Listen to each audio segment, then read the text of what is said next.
What has the Choose Love Foundation done for me? High school was some of the hardest years of my life, and most of it I didn't know what I wanted to do, and I didn't really have a path. I wanted stability in my life, and I really didn't know how to do it, and it wasn't until I heard about the Choose Love movement that I knew how to find that stability and the purpose. For years, I struggled with depression. Moving across the country wasn't an easy task as a middle schooler.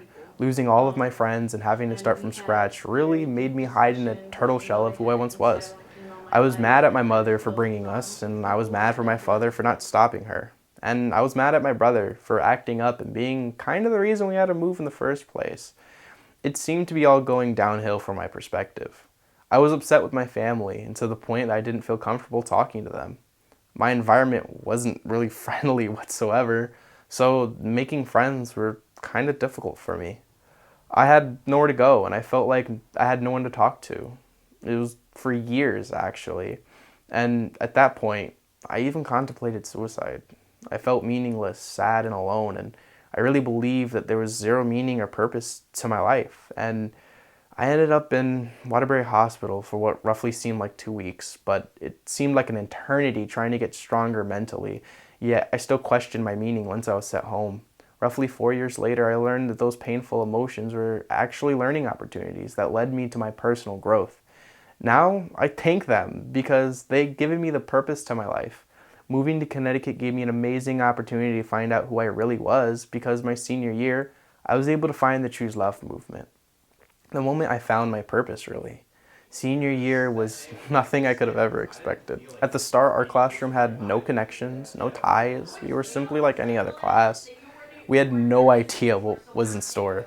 Our teacher, Miss Petty, was an inspiring, amazing teacher who one day gave us an optional assignment.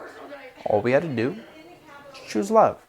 She wasn't going to give us a zero. She wasn't going to fail us. All she wanted to do was give us an option that would later change all of our lives. From starting from a handful of students to everyone in the class, we all, one by one, began to follow the formula for choosing love. And we slowly went from being just a couple of high schoolers in the class to a family and a home that we'll never forget. We soon after met the woman who was the reasoning for all of our change, and that was Scarlett Lewis. We were ecstatic and we were so happy that we could finally meet the woman behind the formula.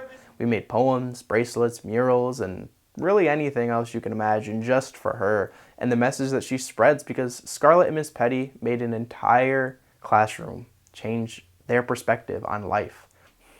On behalf of my fellow classmates, we want to thank you, both of you, for changing our lives for the better. I've learned to always think positive, to turn the other cheek for those who are negative, and hope them the best. I've dreamed of a world of collaboration, understanding, communication, and acceptance. And depression and anger and other negative thoughts are really dangerous for your mental health, and it should always be taken seriously. The Choose Love movement has taught me to say hello and smile to anyone who seemed that they might be having a bad day. A simple hello can save a life. And we want everyone to remember that hate, sadness, and grief are all temporary, and there's always light shining bright over the mountain we climb every single day. We, the people, can come together and do amazing things. And my dream is to one day have this movement around the world, in 7 continents, 196 countries, 4,416 cities, and in the minds of 7.34 billion people. I want this entire planet to come together and choose love. Life's a beautiful thing, and we continue to strive and make this world a better place, one step at a time. Suffering is something we should never fight alone, but if we can come together, we can truly change the world.